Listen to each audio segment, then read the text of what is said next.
असम और India cut के अलग हो जाए, तभी ये हमारी बात सुनेंगे।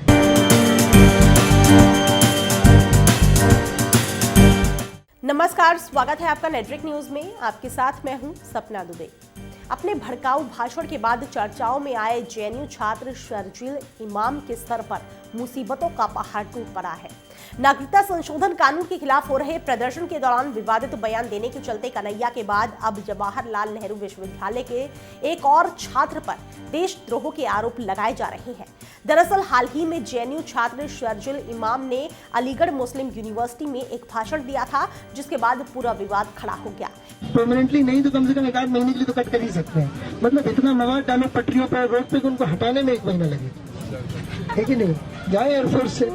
असम को काटना हमारी जिम्मेदारी है। असम और इंडिया कट के अलग हो जाए, तभी ये हमारी बात सुनेंगे।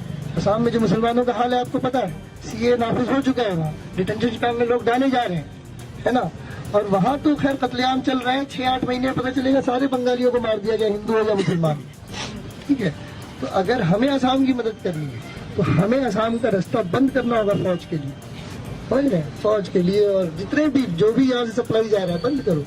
और वो बंद कर सकते हैं क्योंकि चिकन नेक्स्ट मुसलमानों का है, वो जो इलाका है मुस्लिम अक्सरियत। इस भाषण में इमाम असम को देश से अलग करने की बात कहते हुए नजर आ रहे थे और इमाम के इस आपत्तिजनक भाषण के बाद अब केंद्रीय जांच एजेंसियों ने देशद्रोह के आरोप में उनकी तलाशी शुरू कर दी है।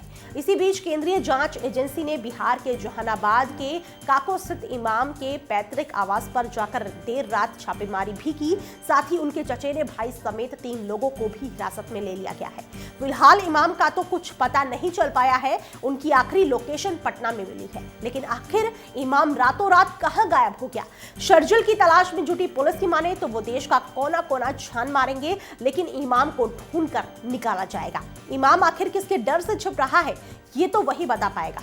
लेकिन इसी बीच शर्जील की मां ने अपने बेटे के बयान पर अभी चुप्पी तोड़ी है और इमाम की मां की माने तो उनके बेटे के बयान को तोड़ मरोड़ कर पेश किया गया। उनका कहना है कि पुलिस बेवजह उनके परिवार को परेशान कर रही है, जो कि उनके मानवाधिकारों का उल्लंघन है। शर्जील इमाम की मां ने बयान देते हुए कहा कि उनका बेटा कोई चोर उचक्का नहीं है जो अपने घर से फरार रहे, वो जल्द ही सभी के सामने आएगा। बहरहाल इमाम की मां परवीन को देश के कानून पर पूरा भरोसा है। उन्हें विश्वास है कि उन्हें न्याय जरूर मिलेगा। सीएए का विरोध करने वाले इमाम के खिलाफ देश विरोधी बयानबाजी देने के आरोप में कई राज्यों में मामला दर्ज किया गया है। राजधानी दिल्ली में भी शर्जील के खिलाफ प्राथमिकी दर्ज की जा चुकी है। इसके अलावा कई जगहों की पुलिस शर्जील इमाम की तलाश में जुट गई है। इसी के चलते उसके घर पर भी दबिश दी गई है। यूपी, दिल्ली और बिहार की पुलिस उन्हीं की तलाशी में लगी हुई है। इमाम की गिरफ्तारी की कोशिशें तेज होने के बाद 2 टीमें भी दिल्ली रवाना कर दी गई है। लेकिन इसी बीच शर्जील इमाम का एक और वीडियो इन दिनों सोशल मीडिया पर वायरल करने लगा है, जो दिल्ली के जामिया का ही है। इस वीडियो में भी इमाम विवादित बयान देता हुआ साफ नजर आ रहा है।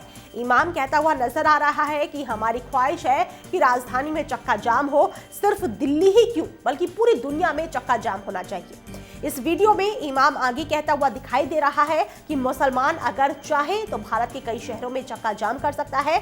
दिल्ली पुलिस ने इमाम की इसी वीडियो को लेकर एफआईआर दर्ज की है। पुलिस की माने तो इन विवादित भाषणों से देश की एकता और अखंडता को सीधे तौर पर नुकसान पहुंचाया गया है। बहरहाल इमाम की गिरफ्तारी में जितनी तेजी नजर आ रही है, उस हिसाब से इमाम ज्यादा देर तक किसी से छिप नहीं पाएंगे। फिलहाल के लिए इतना ही। बाकी ऐसी और वीडियोस के लिए आप चैनल को सब्सक्राइब करना ना भूलें। आप देख रहे हैं नेटवर्क न्यूज, साहस सच कहने का।